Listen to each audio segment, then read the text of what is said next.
Como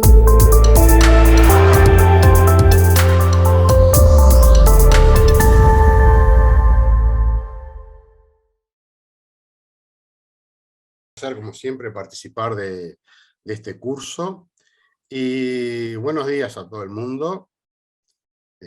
Bueno, yo les voy a hablar de un tema que es muy genérico y que abarca muchas de las cosas que van a ver en otras clases, ¿sí? Y por lo tanto, en algunas las vamos a ver muy rápidamente porque se van a ver con mayor profundidad en otras clases. De hecho, de las primeras cosas que voy a hablar ya se vieron, y si yo voy a dar algún detalle de alguna cosa, ¿sí? Entonces vamos a empezar, en primer lugar, por los kinetoplástidos y el kinetoplasto. Como ustedes saben, los tripanosomátidos pertenecen a un grupo de protozoarios que se les llama kinetoplástidos, donde en particular los tripanosomátidos son todos parásitos, pero no todos los kinetoplástidos son parásitos. ¿Sí? Hay kinetoplástidos de vida libre, por ejemplo, tripanoplasma es un kinetoplástido de vida libre, pero ¿qué tienen en común los kinetoplástidos? Bueno, ¿qué es lo que le da el nombre? ¿Y qué es lo que le da el nombre? El kinetoplasto. Ya fue nombrado por Ulrike. El kinetoplasto es el genoma de la mitocondria, ¿sí? El genoma de la mitocondria tiene una cantidad muy grande de ADN, aproximadamente, bueno, varía entre el 15 y el 30% del ADN total de estos bichitos, ¿sí? Está constituido por ADN mitocondrial. Y ese ADN mitocondrial es tan abundante y tan condensado que se pudo observar inicialmente incluso en microscopía óptica, como se ve acá. Acá está el núcleo, esta es una tinción que permite teñir ácidos nucleicos, y se ve en el extremo opuesto, ¿sí? al núcleo se ve una estructura que también se tiñe con colorantes para ácidos nucleicos, y por lo tanto probablemente tenga ácidos nucleicos, que se le llamó kinetoplasto, ¿sí? Acá hay una electromicrografía donde se puede ver con un poco más de detalle esa estructura de ácidos nucleicos. Ahora, acá tenemos otra, también tenemos el núcleo con su envoltura nuclear, y como parte de la mitocondria se puede ver que en un extremo de la mitocondria está esta estructura, el kinetoplasto, ¿sí? O también se le llama KDNA, genoma mitocondrial, etcétera, etcétera, ¿sí? ¿En qué consiste este kinetoplasto? Bueno, consiste en una red de moléculas circulares que están todas enganchadas, ¿sí? Están interlock unas con otras, ¿sí? Y hay aproximadamente, bueno, el número varía, hay aproximadamente unas 50.000 moléculas. Aquí se puede ver en esta micrografía que está acá, en la de abajo, donde estas moléculas se enganchan una con otra y están encadenadas, ¿sí? Y hay dos tipos de estas moléculas, dos tipos. Unas que son los maxicírculos, que tienen un tamaño que va desde 20 kilobases a 50, 60 kilobases, ¿sí? Y otro tipo de moléculas que son más pequeñas, que andan entre 0,5 kilobases, es decir, 500 nucleótidos, llegando a los 4 kilobases, incluso en algunas especies a 10 kilobases. Ahora, tenemos aproximadamente en cada célula, en cada kinetoplasto, entre 20 y 30 de estas moléculas grandes, los maxicírculos, y algunos miles, pudiendo llegar a 50.000 minicírculos. Entonces la mayoría de ese ADN kinetoplástico está compuesto, desde el punto de vista molar, de minicírculos, ¿sí? ¿En qué consiste el maxicírculo y el minicírculo desde el punto de vista de su contenido genético? El maxicírculo, la molécula grande, ¿sí? Es el típico genoma mitocondrial. Tiene los genes mitocondriales, tiene los genes codificantes de proteínas, ¿sí? Y tiene los genes de ARN ribosomal que forman parte del ribosoma. Y a su vez tiene algunos ARN de transferencia. Y bueno, digamos que el maxicírculo es el genoma mitocondrial típico. ¿Qué son los minicírculos? Bueno, los minicírculos son moléculas pequeñas que codifican un tipo particular de genes, ¿sí? Que son los genes guías, que participan, estos genes guías, ¿sí? En algo muy particular de los tripanosomátidos, que es el editing de los ARNs. La mayoría, no la mayoría, eso varía de una especie a otra, buena parte de los genes codificantes de proteína, cuando son transcriptos, ¿sí? No están completamente en condiciones de ser traducidos. ellos sufren una serie de modificaciones post-transcripcionales que consisten en la inserción y deleción de uracilos. Acá tenemos el ADN, el ARN recién transcripto, preeditado, y luego con la ayuda de estos ARN guías localizados en los minicírculos, se realizan una serie de ediciones, es decir, modificaciones post-transcripcionales, en el cual adicionamos y deletamos uracilos, ¿sí? A ver, el siguiente, acá tenemos, por ejemplo, un alineamiento entre el ARN mensajero maduro y el ADN genómico, en el cual vemos, y esto está indicado en rojo acá, que hubo una inserción de 4 uracilos en este lugar que está acá. Es claro que este ARN recién transcripto no puede ser traducido correctamente, porque a partir de este punto va a tener un corrimiento de marco de lectura y por lo tanto va a producir una secuencia aminoácidica completamente alterada. Y esto es un caso, en realidad, en el cual hay muy poco editing, porque el editing puede abarcar regiones mucho mayores. Por ejemplo, acá tenemos el ARN o la molécula de ADN genómico y vemos la cantidad de inserción y de lesión de uracilos que ocurren en el ADN, en el ARN editado, ¿sí? Ustedes pueden ver que la cantidad de diferencias que hay entre el ARN recién transcripto y el editado es sustancial. Y en otro caso, como es este que está acá, que es la subunidad 6 de la ATPasa, ustedes pueden ver que la cantidad de modificaciones que hay entre el ARN mensajero maduro y el ARN preeditado es enorme. Tan grande es, que a partir de esta secuencia no editada, ¿sí? Si no tenemos información adicional, jamás vamos a poder inferir cómo es el ARN mensajero maduro, porque la cantidad de cambios que hay es enorme. Y por esa razón se les llama criptogenes, porque en realidad son como genes crípticos. Solo con conocer la secuencia de ADN no tenemos cómo inferir, ¿sí?, cómo va a ser el ARN mensajero maduro. A diferencia de lo que ocurre acá. Bueno, acá es prácticamente igual, sí vamos a poder inferir, pero en estos casos, en el cual hay editing masivo, ¿sí?, no podemos inferir. A estos genes, criptogenes, en donde hay pan editing, pan quiere decir que ocupa todo, ¿sí?, son bastante frecuentes en algunas especies. Ahora, ¿cómo se da este proceso de editing? Como les dije, participan los ARN guías, ¿sí? Los ARN guías, ¿sí?, son los que guían, obviamente, a un complejo multienzimático que se le llama el editosoma. ¿Qué es lo que hacen los ARN guías? Indican en dónde, ¿sí?, hay que insertar o eliminar uracilos. Y ellos proceden de 3' a 5'. Por ejemplo, se alinea en el ARN preeditado una ARN guía que tiene una secuencia conservada que es de anclaje, y ahí le dice al editosoma qué qué uracilos insertar y qué uracilos deletar. Posteriormente, ese ARN parcialmente editado es blanco del nuevo ARN guía, y así sucesivamente nos movemos de la zona 3' a 5' hasta que tenemos un ARN mensajero completamente editado. ¿Cómo se da ese proceso de editing? ¿Qué es lo que hace concretamente el ARN guía? Bueno, acá tenemos un ejemplo, ¿sí? Acá tenemos un ejemplo en el ARN preeditado y alineado en la zona conservada con el ARN guía, y vemos, ¿sí?, por ejemplo acá, que estas dos A no están unidas con nada en el ARN mensajero. Esto le está indicando que para que machee completamente estas dos A del ARN guía con el ARN preeditado, vamos a tener que insertar 2 uracilos. Y eso es efectivamente lo que hace el editosoma.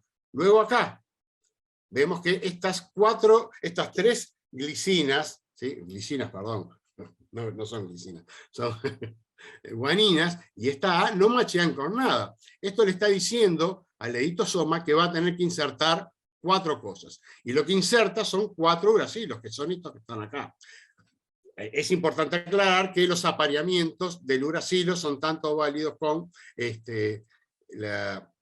perdón, los apareamientos del uracilo son tanto válidos con la guanina como con la adenina. Y de esa forma, el ARN guía le va indicando al editosoma dónde inserir nucleótidos. Acá, por ejemplo, acá, ¿sí?, tenemos estas dos U que machean con estas dos A, por lo tanto, este uracilo acá en el ARN predictado está sobrando y por eso se elimina. Bueno, este es el rol que cumplen los ARN guías, que como les dije, están ubicados en los minicírculos. Ahora, ¿cuántos ARN guías se precisan? Bueno, se van a precisar tantos ARN guías como eventos de editing vamos a hacer, porque cada ARN guía, ¿sí?, es responsable de dar indicaciones para unos pocos eventos de editing.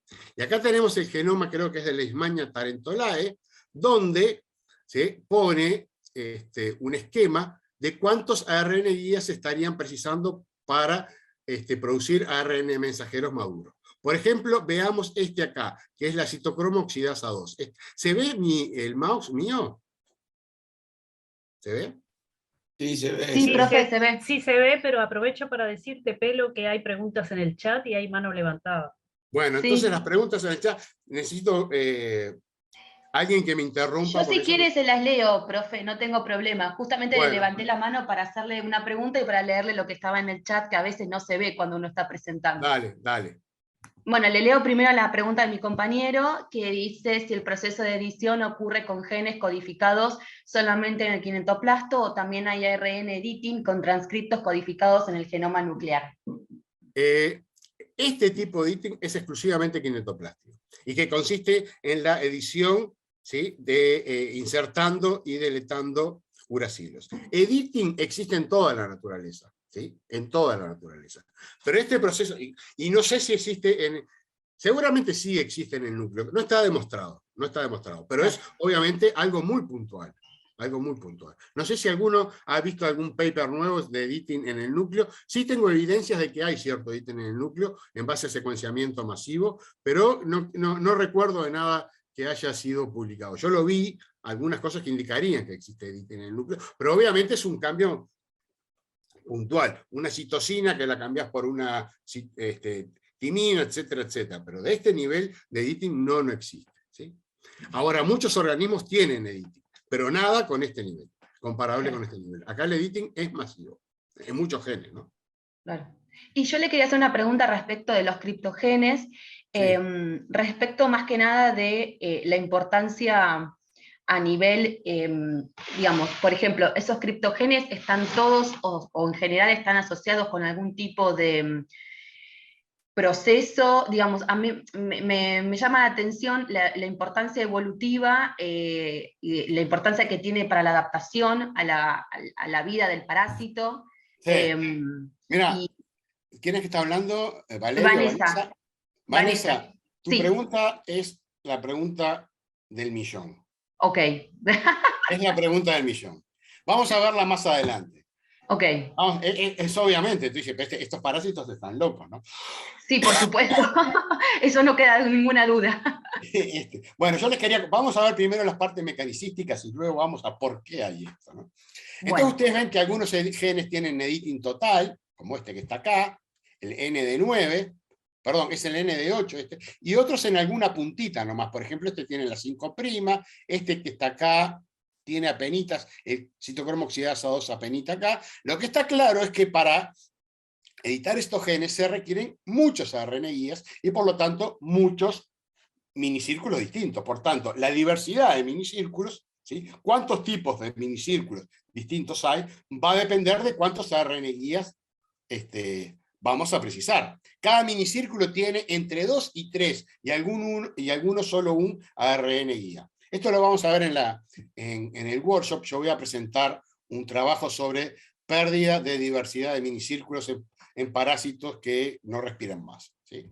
Lo vemos más adelante eso. Bueno, pero a lo que voy es que se requieren muchos tipos distintos de minicírculos porque hay muchos tipos de ARN guías necesarios porque se requieren muchos eventos de editing. Entonces, por ejemplo, en el 2007, creo que es este paper, o 2001, se estimaban que se requieren entre 200 y 600 tipos de ARN guías distintos, ¿sí? a ver acá, que no se me haya congelado la computadora. Doctor, qué pena, ¿podría hacer una pregunta antes de que continúe? Sí. Yo, o sea, me preguntaba, usted, digamos que en la diapositiva pasada nos indicaba que se daba de 3' a 5', o sea, que se van adicionando cada uno de los RNAs en esa dirección, o eso puede empezar aleatoriamente donde se coloque. No, empieza en el 3', porque es el único que es reconocido. Ahí el primer RNA tiene donde engancharse, porque tiene una secuencia complementaria, como está acá. ¿Sí? Este es el único que es reconocido. Este es reconocido, se hace el editing que se requiere, se transforma en esto que está acá en esa punta, y recién cuando se hace transformación está en condiciones de ser reconocido por el siguiente RNA. Es por eso que va así. ¿Se entiende? Porque la secuencia para el siguiente RNA todavía no está disponibilizada porque no existe. ¿Sí? Entonces, este que está acá es el único que tiene capacidad de engancharse, de anclaje. Conduce estas modificaciones. Y una vez que se dan esas modificaciones, existen las secuencias complementarias para el enganche del siguiente RNA. ¿Sí? Y por eso que va avanzando, bueno, como está indicado aquí. ¿Sí? Este se engancha, produce las modificaciones, esas modificaciones, que es lo que acá se representa en negro, son aquellas que permiten que se enganche el siguiente RNA y así sucesivamente. ¿Se entiende? Sí, doctor, muchas gracias. Bien. Mi computadora, que estaba a punto de congelarse, porque por alguna razón el procesador empieza a subir temperatura, ahora se calmó. Bueno, podemos seguir con la clase. Ahora, bueno, vamos a la pregunta de hoy. ¿Por qué existe editing? ¿Tiene alguna ventaja evolutiva? ¿Por qué estos bichos? Además les cuento una cosa, que los genes que tienen editing en Trypanosoma cruzi no necesariamente son los mismos de Trypanosoma brucei y no son necesariamente los mismos de Leishmania.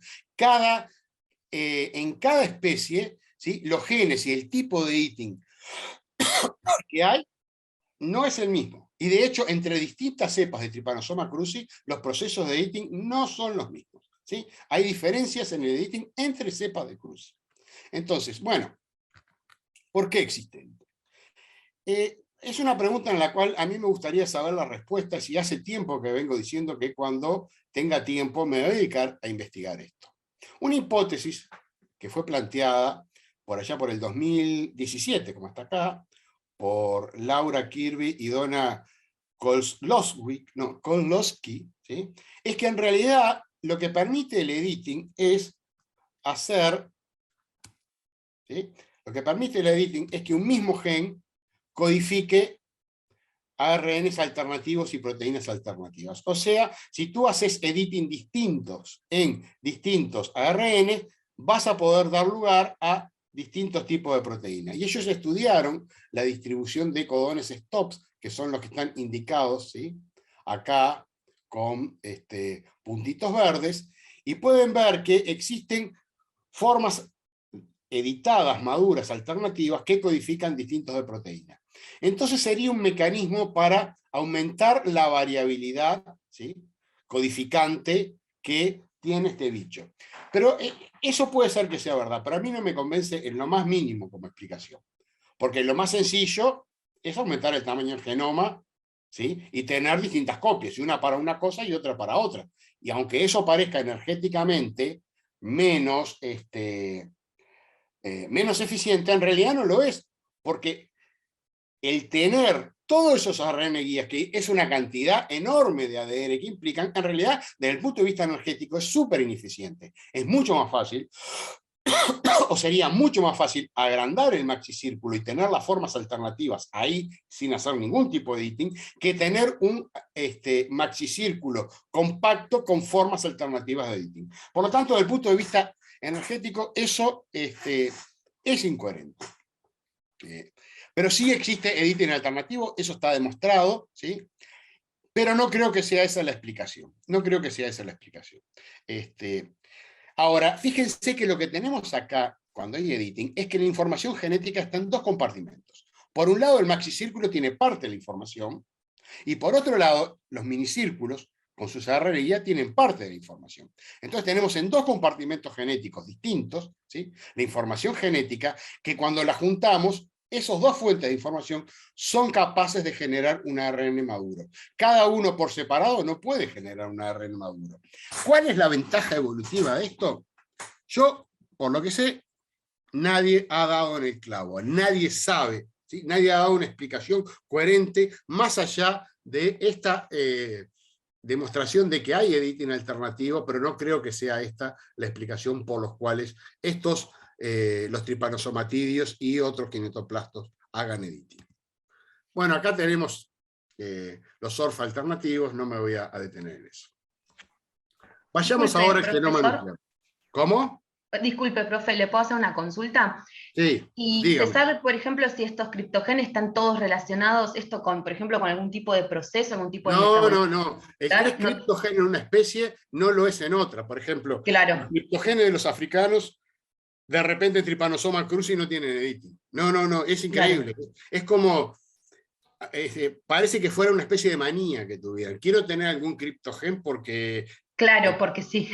De fashion, tener un criptogen. No También... están relacionados. No, Trypanosoma cruzi tiene sus criptogenes que no son los mismos, ¿sí? De repente un gen que es criptogen en Trypanosoma cruzi tiene editing parcial en Brucei, ¿sí? Claro, y se sabe, por ejemplo, si esos criptogenes de alguna manera son silenciados o no, digamos, por ejemplo, yo me imagino que al tener tantos ARNs guías, ¿no?, tantos ARNs de editing, también hay muchísimo control traduccional sobre esos, digamos, ARNs. Como que son genes que están muy controlados en su expresión. Mira, podrían estar relacionados, por ejemplo... Cualitativamente no. No. Cuantitativamente hay, cualitativamente no.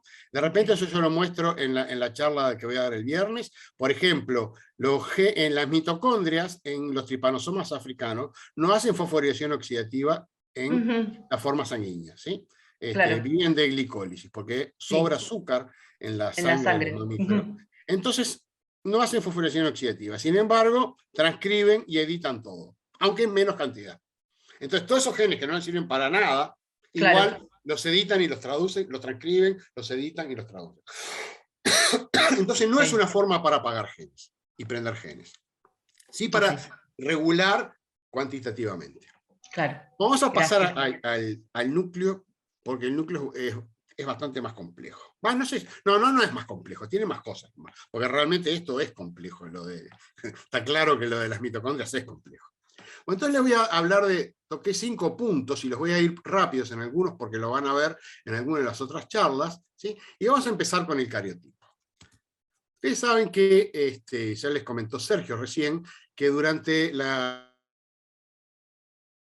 no hay una condensación completa de los cromosomas, ¿sí? No es posible, no sucede como por ejemplo acá en nosotros, esto es un cariotipo humano, ¿sí?, en el cual hay condensación completa durante la metafase, y uno al microscopio puede identificar por la morfología cuáles son los cromosomas. En el caso de los tripanosomátidos, al no haber una condensación completa, tenemos que hacer formas alternativas para poder identificar los cromosomas. Y las formas alternativas que se han usado es lo que se llama electroforesis de campo pulsado, que permite, ¿sí?, separar por su peso molecular a grandes moléculas de ADN, en el torno de 100 kb hasta algunos megas. Básicamente el campo pulsado es esto que está acá. Lo que tenemos es estas 3 posibilidades de negativo y estas 3 posibilidades de positivo. Entonces en una primera fase prendemos estos negativos con estos positivos y las moléculas se mueven en esta dirección. Luego alternamos y prendemos estos negativos y estos positivos y las moléculas se mueven en esta dirección, y luego así. Entonces al ir cambiando, ¿sí?, al ir cambiando, primero en una dirección, luego en 90 grados para el otro lado y luego 45, ¿sí?, alternando esos ciclos, esto permite que grandes moléculas no queden atrapadas en la malla de agarosa. ¿Se entiende? Si uno tiene una molécula de 200 kb y la intenta bajar directamente así, lo más seguro que esa molécula tan grande se nos queda allá arriba. Y muchos han visto cómo el ADN no degradado, cuando se hace un mapa de restricción, queda todo allá arriba. Lo han visto eso, que queda todo amontonado. Bueno, para que no quede amontonado, utilizando esta alternancia, ¿sí?, en el campo eléctrico, uno le va ayudando a la molécula que se vaya metiendo por los intersticios, ¿sí?, de la malla de agarosa. Y esto permite identificar moléculas de ADN de alto peso molecular que van a migrar de acuerdo a su tamaño. Y acá tenemos, por ejemplo, resultados de campo pulsado de varias cepas de Trypanosoma cruzi. Ustedes pueden ver que los cromosomas, ¿sí?, se pueden distinguir bastante bien de acuerdo a su tamaño, y tenemos cromosomas tan grandes como este que está acá, que tiene 3 megabases, ¿sí?, a cromosomas tan pequeños que tienen 50 kb. Y estos cariotipos, que se les llaman cariotipos moleculares, no sé por qué se les llama cariotipos moleculares, pero bueno, el nombre que se usa es cariotipos moleculares, ¿sí?, permiten hacer comparaciones entre distintas especies o entre distintas cepas de la misma especie. Acá tenemos 7 cepas de Trypanosoma cruzi y se puede ver que existen, que tienen diferencias sustanciales en la morfología, en el tamaño de sus cromosomas y obviamente también en la cantidad total de ADN. ¿Sí? Un punto de quiebre en todo esto de la genómica de los Trypanosomata fue la publicación en el año 2005 de los genomas de 3 especies de tripanosomátidos, ¿sí? 3 especies representativas de cada uno de los grandes grupos que causan enfermedades, ¿sí?, que son Trypanosoma brucei, que causa la enfermedad del sueño, Trypanosoma cruzi, bueno, que causa Chagas, y acá tenemos el honor de tener a un autor de ese paper, uno de los autores, que es José Luis Ramírez, ¿sí?, que fue uno de los tantos autores de ese paper, bueno, y nos puede hacer una corrección en cualquier momento, porque él es especialista en el tema, y un genoma de Leishmania, creo que fue Leishmania donovani, el que fue publicado, ¿sí? Estos 3 papers salieron publicados simultáneamente en este número de Science, junto con un artículo comparando los genomas nucleares de estas 3 especies, ¿sí? El genoma de Trypanosoma cruzi, el genoma de Trypanosoma brucei es major, y el genoma de Trypanosoma de Leishmania major. Ya había dicho donovani, pero es major, ¿sí? Y la disponibilidad de esas secuencias genómicas, ¿sí?, que salió muy caro. En esa época secuenciar un genoma era una cosa muy cara, llevaba mucho tiempo. Hoy es una cuestión, es un ratito hacer esto, ¿sí?, gracias a las nuevas técnicas de secuenciación. Permitió hacer comparaciones, ¿sí?, interesantes entre los genomas de estos 3 grupos. De hecho, a estos 3 grupos se les llama TRIPS, porque son 3 tripanosomatídeos, ¿sí? Ahí quedó el nombre TRIPS, y eso se usa para cualquier estudio hoy que se haga de comparativo de tripanosomatídeos, más allá de estos 3. ¿Sí? Entonces podemos comparar, por ejemplo, el tamaño del genoma, ¿sí? Podemos comparar cuántos cromosomas hay, ya se podía hacer con campo pulsado. Podemos comparar cuántos genes tienen en común, cuántos genes tienen diferentes, cuántos genes son especie específica, ¿sí? Y bueno, veamos una primera cosa, el tamaño del genoma. Acá vemos que Leishmania parece tener un genoma de 32 megabases, ¿sí? 32.816.678 nucleótidos. Mientras que Trypanosoma brucei tiene solo 20 megas. Y por otro lado, Trypanosoma cruzi 60 megas. Y uno dice, qué diferencia enorme que hay entre los genomas, el tamaño de los genomas de los tripanosomas. Es llamativo. Y eso es llamativo porque estudios previos, basados en estudios bioquímicos, no indicaban tanta diferencia de tamaño. Entonces probablemente acá está indicando la existencia de un problema cuando se secuenció. Y bueno, tenemos también, tenemos que cuántos cromosomas hay, se pueden determinar que hay 36 cromosomas en Leishmania, lo cual es compatible con lo que ya se veía con campo pulsado, 11 cromosomas, ¿sí?, en Trypanosoma brucei, 11 grandes cromosomas, ¿no? Tiene mini cromosomas también, microcromosomas. Y en el caso de Trypanosoma cruzi, no se pudieron armar los genomas a nivel cromosómico, y lo que se obtuvo fueron 4.008 pedazos, que son los que se llaman contigs, que es una etapa inicial de cuando uno secuencia e intenta armar los genomas. Y bueno, y otra serie de comparaciones que están acá en esta tabla, ¿sí?, que no las voy a detallar porque las vamos a ir viendo más adelante. Pero digamos que este problema que está acá, el de los 4.008 con tics de Trypanosoma cruzi fue un problema. Fue un problema porque si bien teníamos noción de cómo era la secuencia en pequeños pedazos, y pequeño me refiero en el tamaño de los 10 a los 100 kb, no sabíamos cómo era la estructura del cromosoma, porque no teníamos ningún cromosoma armado. Bueno, esto es algo medio repetitivo. Y ya le planteo esto para que vean un problema.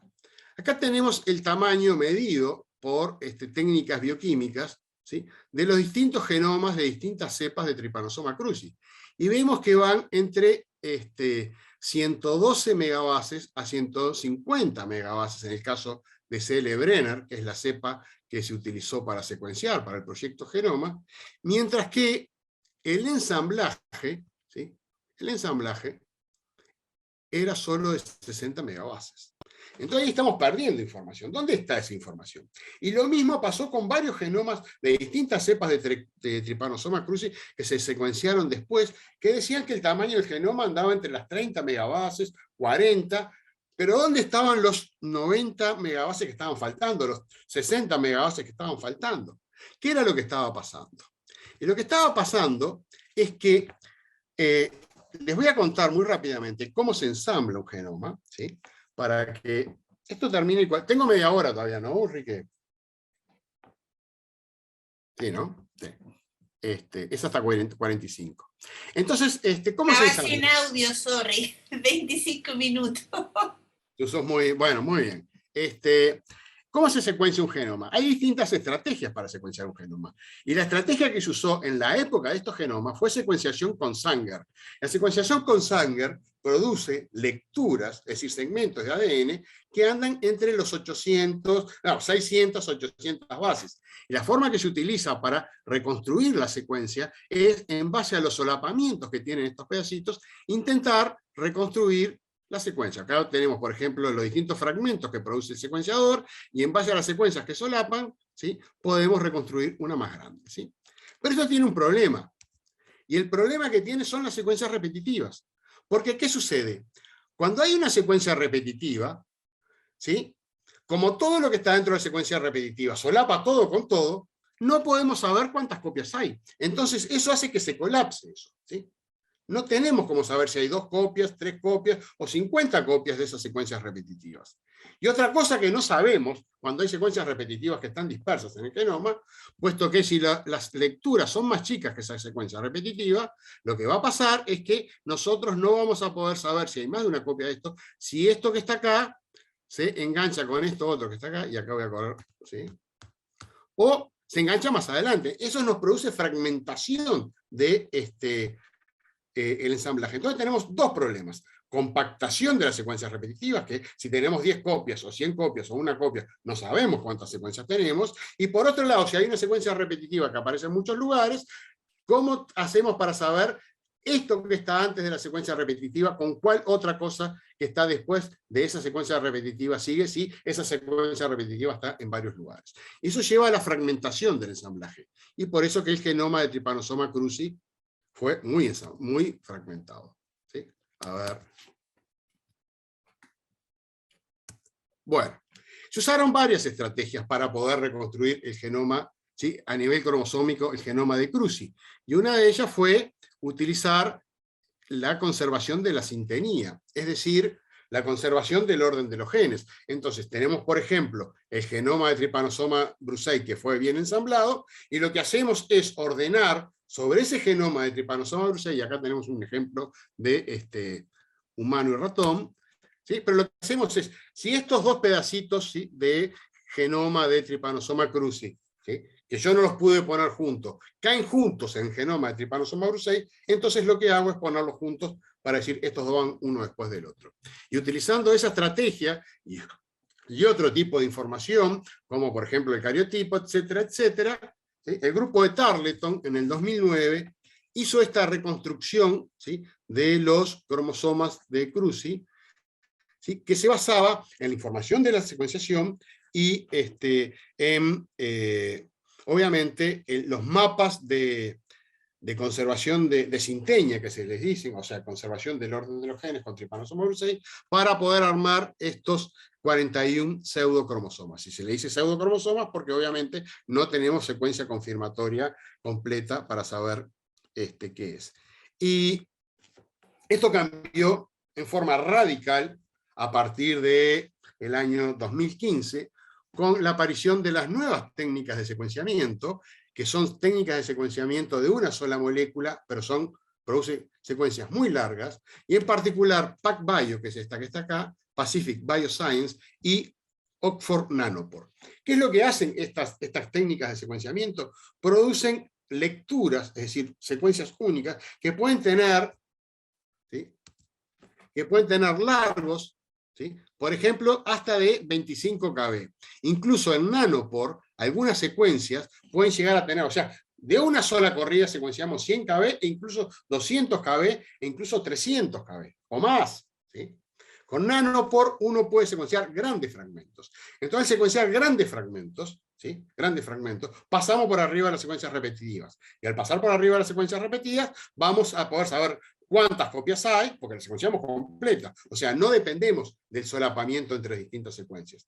Y eso nos permitió, y no voy a entrar en los detalles de esta técnica de secuenciamiento, pero simplemente le digo para que sepan, Oxford Nanopore, que es esto chiquito, un secuenciador de Oxford Nanopore tiene el tamaño de un pendrive y se puede secuenciar conectado a un laptop, como está acá, ¿sí?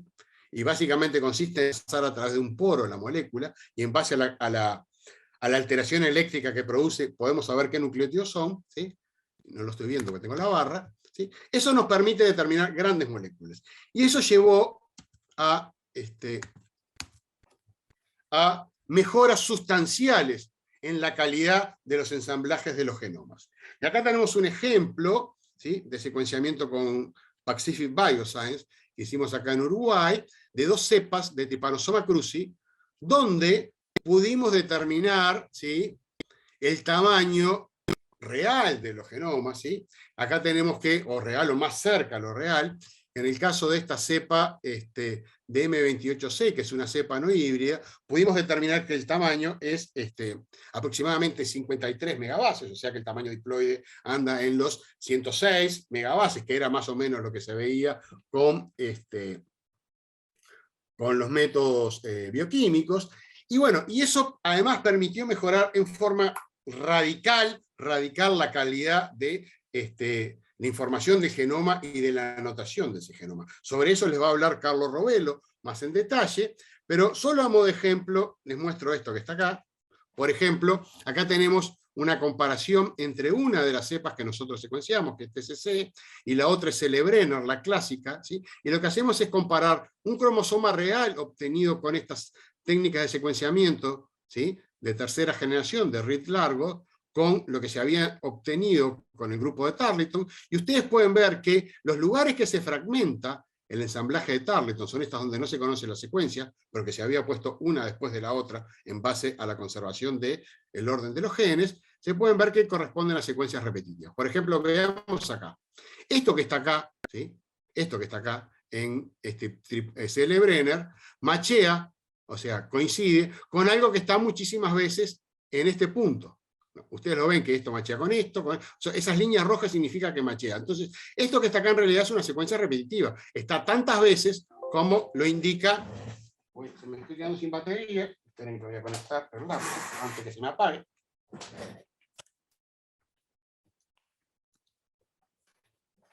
Ahí está. ¿Sí? Y además, por ejemplo, este otro caso que está acá es un ejemplo de compactación. Fíjense, esta secuencia que aparece una sola vez en Celebrenner, aparece muchísimas veces la misma, ¿sí?, en TCC. Cabe aclarar que TCC y Celebrenner son 2 cepas híbridas, ¿sí?, que son muy cercanas. Entonces, esto es para que ustedes vean cómo el secuenciamiento con estas nuevas técnicas permitió mejorar y mucho la calidad de los ensamblajes, tanto para estimar los tamaños reales, como para saber qué cosas son genes multicopia, qué cosas son genes copia única, etcétera, etcétera. Sobre eso les va a hablar Robelo. Y acá les pongo un ejemplo, este es otro trypanosoma con el que trabajamos, que es Trypanosoma vivax, en el cual estos que aparecen acá en colores son los genes ¿sí?, los cromosomas que habían sido construidos, los pseudocromosomas, en base al ordenamiento de la sinteña. Y acá tenemos, ¿sí?, usando como guía Trypanosoma brucei. Y acá tenemos el cromosoma real que se obtiene con estas nuevas técnicas. Ustedes pueden ver que en realidad no coincide con nada. La primera parte del cromosoma coincide con algo que se había colocado en el cromosoma 10, la segunda parte con algo que estaba en el cromosoma 5, y luego la última parte con algo que estaba en el cromosoma 8. Y lo mismo sucede para este otro que está acá. Entonces ustedes pueden ver que la conservación de la sinteña como criterio para, a partir de pequeños pedazos que se obtienen, ¿sí?, no es un criterio demasiado confiable para construir el ensamblaje a nivel de cromosomas. Bueno, acá está con más detalle eso que les estaba diciendo. Bueno, y esto se ha seguido haciendo, ¿sí? Se ha seguido haciendo. Hay técnicas que no son de secuenciamiento para mejorar la calidad de ensamblajes, y una de ellas son los mapas ópticos, no les voy a hablar de eso, pero permiten construir los cromosomas con altísima precisión. De los que sí les voy a hablar es de esta técnica Hi-C, que es una técnica que ayuda en la calidad de los ensamblajes, pero también permite ver cómo interaccionan las cosas adentro del núcleo, ¿sí? Esta técnica fue utilizada en los tripanosomatidios, poco utilizada, pero básicamente consiste en lo siguiente. Lo que hacemos es agarrar un núcleo interfásico, ¿sí?, y lo que intentamos es reconstruir qué segmentos de ADN están en contactos uno con otros. Y para eso lo que hacemos es un cross-linking, ¿sí?, del núcleo interfásico, luego lo circularizamos, ¿sí?, y lo secuenciamos. Entonces lo que va a suceder es que acá lo que está en una punta pertenece a un lado, ¿sí?, y lo que está en la otra punta pertenece al otro lado. Entonces sabemos que estas dos cosas machean juntas una con otras porque en la estructura tridimensional del núcleo estaban juntas, que es lo que se ve acá. Y luego podemos mapear eso sobre la estructura de los cromosomas y podemos ver qué cosas se tocan con qué. ¿Se entiende eso? ¿Sí? Fijamos el núcleo, ¿sí?, hacemos este cross-linking y luego secuenciamos lo que está cross-linkeado. Esto permite saber con qué se está tocando en ese núcleo interfásico. ¿Sí? ¿Se entendió? Bien. Luego lo mapeamos y tenemos acá un mapa de interacciones. Entonces pueden ver ustedes que, lo que es lógico, toda cosa está interactuando consigo misma, ¿sí? Esto es lo que aparece como una línea roja. En los lugares, acá en el siguiente, en este está mejor, ¿sí? Esto es un mapa de interacciones de algo con sí mismo. Donde se interactúan se pone rojo, donde no interactúan se pone, no se pone nada, ¿sí? Entonces pueden ver, por ejemplo, esta zona que está acá, que hay no solo interacciones consigo mismo, sino hay interacciones en la vecindad. Y a su vez hay interacciones, ¿sí?, a distancia. Entonces, esto nos permite reconstruir en forma aproximada cómo es la estructura, ¿sí?, tridimensional o la disposición tridimensional del material hereditario adentro de ese núcleo. Y a su vez también ayuda a ensamblar. Los primeros en usar esta técnica, ¿sí?, en los tripanosomátidos fue el grupo de Nicolás Siegel, que lo usaron para ver las interacciones y a su vez para ensamblar los cromosomas. Y esto les permitió, junto con secuenciar con Pacific Bioscience, construir, ¿sí?, la complejidad real del genoma de Trypanosoma brucei. Todas estas zonas que estaban acá, que están acá en rojo, donde pudieron separar un haplotipo de otro, antes no se sabían cómo eran, ¿sí? Entonces, la combinación de reads largos con Hi-C permitió, ¿sí?, identificar todas estas zonas, en dónde estaban ubicadas y qué interactuaba con qué. Y básicamente esas zonas, ¿sí?, contienen los genes hipervariables de superficie, los que les habló hoy Ulrike, las variable surface glycoproteins, que son las proteínas que usa el parásito para escapar a la respuesta inmune, a la parte humoral de la respuesta inmune. Y también le sirvió para ver las interacciones que había adentro del núcleo interfásico. Y eso permitió distinguir que dentro del núcleo interfásico las zonas inactivas del punto de vista transcripcional, ¿sí?, estaban todas compactadas y juntas en algunas partes del núcleo. No voy a entrar en detalle en esto, capaz que Roberto también les habla, pero esto se ha hecho poco y básicamente solo en Trypanosoma viva. Creo que hay gente que está intentando hacerlo en Trypanosoma cruzi también. No, perdón. Esto fue usado, estos cruzi, la cepa Brasil de Trypanosoma cruzi, Hi-C fue usado en Trypanosoma cruzi, en esta cepa que es cercana, es del grupo 1, del linaje 1, y permitió, ¿sí?, ensamblar los dos haplotipos separados de las zonas hipervariables de Trypanosoma cruzi. Este paper es también del grupo de Tarleton y fue publicado este año, salió publicado en PLOS Pathogens, ¿sí?, utilizando esto, reads largos y la técnica de esta Hi-C.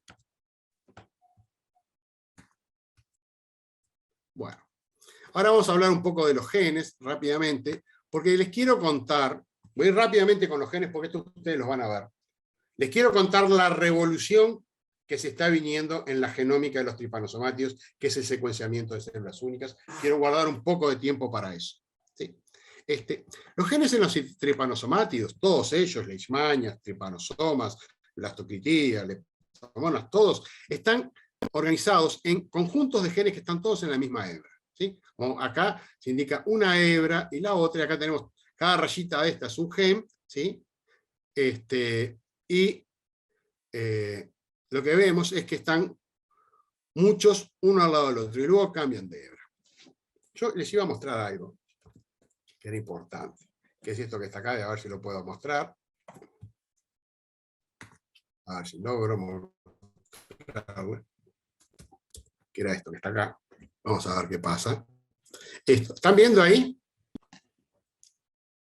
¿Están viendo esto que está acá? Hola. Sí, ahí estamos viendo el artículo 4, organización de los genes. Sí. Bien.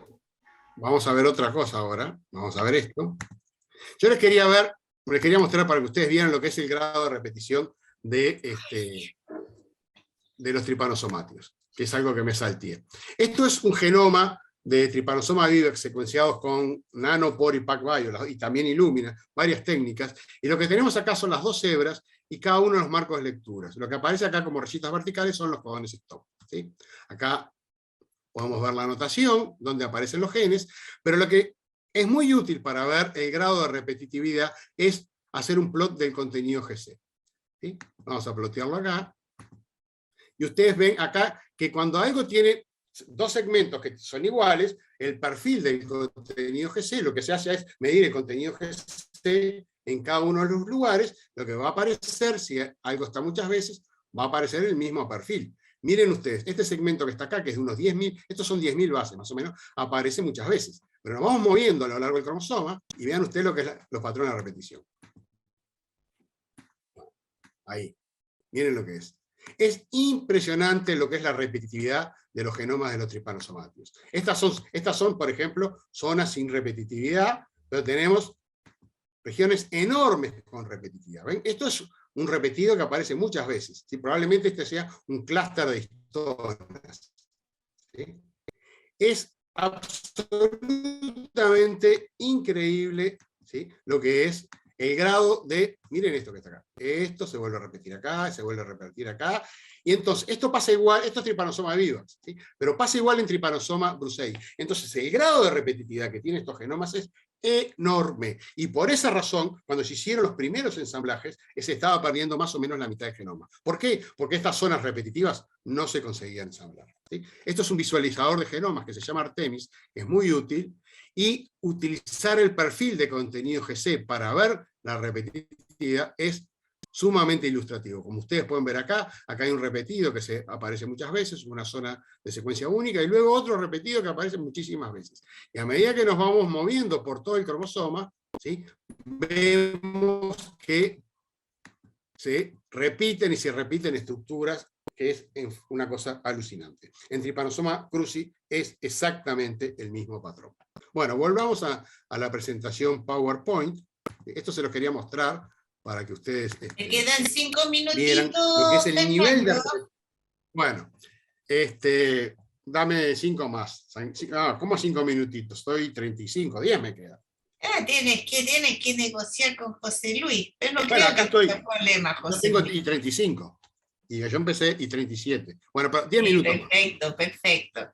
Dale, dame 10 minutos más. Entonces lo que tienen los tripanosomatios es clústeres de genes que están en la misma hebra.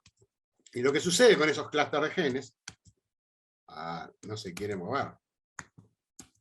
¿Sí? Lo que sucede con esos clústeres de genes que se transcriben como transcriptos policistrónicos, como está acá, por ejemplo. Acá tenemos muchos genes, cada cuadradito de estos representa un gen, y ellos se transcriben todo como una unidad de transcripción policistrónica, ¿sí? Y luego son procesados, ¿sí?, post-transcripcionalmente en un proceso que se llama trans-splicing, que básicamente consiste en adicionar lo que se llama el splice leader, que es una secuencia que se transcribe aparte, y entonces ese transcripto policistrónico primario va siendo fragmentado para generar ARN maduros, cada uno independiente. Entonces uno lo que podría decir es que a nivel transcripcional prácticamente no hay regulación de la expresión génica en los tripanosomátios. Se transcribe prácticamente todo, y luego la regulación sería a nivel post-transcripcional o a nivel traduccional. Sobre estos van a tener varias charlas, Esteban les va a hablar de esto, Andrea Ávila también, por eso no me voy a detener. ¿Sí? De las últimas dos cosas que les quería hablar son de los tipos de genes que tienen los tripanosomátios. Tenemos un conjunto de genes que están en todos los tripanosomátios, y acá los que tenemos en este diagrama ven que hay aproximadamente unos 6.058 genes, 6.158 genes que están en todos los genomas, y esto es lo que se le conoce como el core, ¿sí? Pero por otro lado, cada grupo de tripanosomas tiene genes que son especies específicas. Por ejemplo, estos están ubicados básicamente en los telómeros, son las zonas subteloméricas. Tenemos que Trypanosoma brucei tiene una serie de genes específicos que están ubicados en los telómeros. Cruzi tiene una serie de familias que están ubicadas en los telómeros, como bueno, los RHS, las transialidasas, la GP63, DGF1, todos esos genes, ¿sí?, son genes específicos de Trypanosoma cruzi. Por su lado, Trypanosoma brucei tiene, bueno, las proteínas variables de superficie y otra serie de proteínas, ¿sí?, que son las proteínas ESAC, que no existen en los otros tripanosomátios, ¿sí? Bueno, acá se ven cómo estas proteínas, que son especies específicas, por ejemplo, en Trypanosoma cruzi, forman grandes agrupamientos, ¿sí?, grandes agrupamientos, ¿sí?, entre el que tenemos las mucina associated proteins, las mucinas, ya le dije, la transialidasa, RHS, etcétera, etcétera, que son regiones que no están conservadas incluso ni entre cepas, ¿sí? Sobre la expansión de estas familias multigénicas creo que les va a hablar Adriana Parodi. Voy a saltar lo de recombinación y replicación porque les va a hablar Carlos Renato Machado, y les quiero contar lo último, que es la era de la secuenciación de células únicas en la etapa del genoma. En este año han aparecido una explosión. ¿Alguien tiene el micrófono? Valentina, tenés el micrófono con conversación. Abierto. Hola. Bueno, han salido una serie de papers, casi todos en Trypanosoma brucei, todos este año, hay uno del año pasado, en el cual lo que se hizo fue secuenciar las células individualmente, tanto su ARN como su genoma. ¿En qué consiste esta técnica? Esta es la técnica que va a revolucionar la genómica y la transcriptómica de los tripanosomas, ¿sí? Y en este momento está explotando. Básicamente tenemos muchas posibilidades de hacerlo. Por ejemplo, con citometría de flujo, este aparato que está acá, lo que se hace es se aíslan individualmente y cada una de cada tripanosoma se pone en no en un Eppendorf, sino en un well de estos, de una placa que tiene, por ejemplo, 396 creo que es, hay varias, 360 o de 96, y cada una de ellas se lisa y se secuencia, se hace su ARN, ¿sí?, su estudio de su ARN en forma individual. Entonces sabemos que todos los ARNs que vienen de un mismo well vienen de la misma célula, se secuenció individualmente.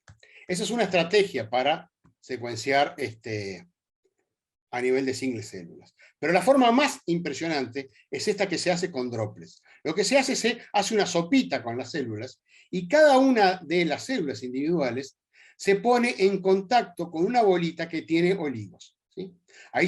Esto se pone adentro de una gotita de agua, y cada gotita de agua contiene un solo tripanosoma y una sola bolita. Ahora, esa bolita tiene oligos que son exclusivos de ella, ¿sí? Exclusivos de ella, que es lo que se llama el cell barcode. Luego se rompe esa bolita, ¿sí? Se hace el PCR, perdón, se rompe esa bolita y todo lo que viene de una misma célula va a tener el mismo barcode. Y esto no se hace en 300 células, sino que se puede hacer simultáneamente en 50.000 células, ¿sí? 50.000 células. Mi máquina está quedando... A ver. ¿Sí? Entonces secuenciamos, ¿sí? Y después vamos a poder saber qué es lo que viene de la misma célula. Secuenciamos todo junto, porque tiene el mismo barcode, o sea, todos vienen de la misma pelotita. Entonces, para cada célula individual, lo que hacemos es, vemos qué genes se expresan. Entonces sabemos que la célula 1, y sabemos que todo lo que viene de la célula 1, es de la célula 1 porque tiene el mismo barcode, y ahí vemos qué genes se está expresando. Y así para 50.000 células, o 100.000 células, o algunos miles de células. Y luego lo que hacemos es agrupar, ¿sí?, las distintas células en base a los perfiles de genes que expresan. Esto es transcriptómica de single cell. Y luego vemos que aparecen agrupaciones de células. Y obviamente que cada grupo de células, estas agrupaciones se hacen con métodos estadísticos, por ejemplo, este que está acá es UMAP, se usan otros como TSNE, son específicos para esto, y nos producen agrupamientos. Entonces sabemos todo aquello que está en el mismo grupo, lo que tiene es el mismo perfil de expresión. Y esto permite descubrir nuevos tipos celulares, en el caso que no los conociéramos. Cuando esto es aplicado, por ejemplo, a tejidos humanos o a tumores, uno puede saber la diversidad de células que hay en los tejidos humanos. Esto es lo que se llama histología digital también, ¿sí? Aparecen nuevos tipos celulares que desde el punto de vista morfológico no eran distinguibles, pero que tienen distintos patrones de genes que están expresando. Entonces, esto se ha aplicado a los tripanosomas, ¿sí? Se ha aplicado a los tripanosomas, y acá tenemos, por ejemplo, el proceso de metaciclogénesis. Lo que se hizo fue tomar tripanosomas de la glándula salival, ¿sí?, de la mosca tsetse, y se analizaron las poblaciones, ¿sí? Y acá lo que se ve, cómo es el proceso de pasaje, ¿sí?, de células promastigotas a tripomastigotas metacíclicos. Cómo va cambiando el patrón de expresión de uno a otro en base al estudio de células individuales, cuáles son los genes, ¿sí?, que van prendiendo y apagando. Y ahí se ve, por ejemplo, que este clúster 3 de genes tiene que ver con la reproducción, tiene que ver con la meiosis, con AP2, que es la molécula AP2, la proteína AP2 es la proteína de moda hoy, que es la proteína del sexo, es la que permite la fusión de membranas, ¿sí? Es una proteína que no está de moda en los tripanosomas, está de moda en el mundo, ¿sí? Y bueno, se ve que tripanosoma vivax, ¿sí?, la produce en ese momento, y eso es lo que permite, por ejemplo, que dos tripanosomas haploides se fusionen para formar un diploide, y obviamente a eso es lo que se le llama sexo en los tripanosomas, ¿sí? Por ejemplo, utilizando estas metodologías, este paper es de...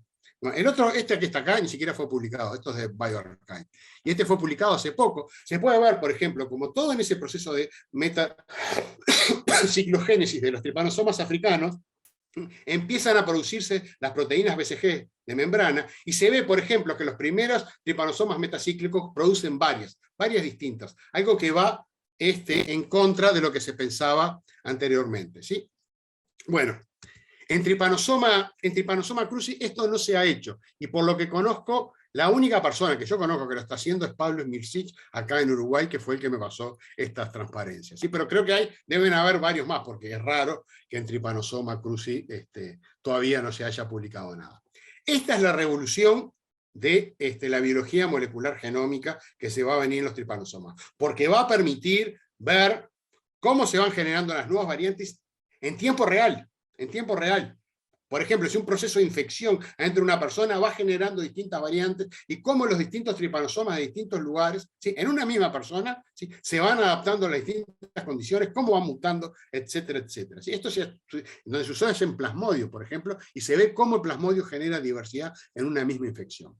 Bueno, dejo por acá porque quería saltarme la parte anterior, que habían visto, que la van a ver seguramente, para darles un pantallazo de lo que es el Single Cell Genomics, que es la revolución que está ocurriendo en el momento hoy en lo que es la biología de los parásitos unicelulares y en particular de Trypanosoma brucei. Bueno, dejo por acá.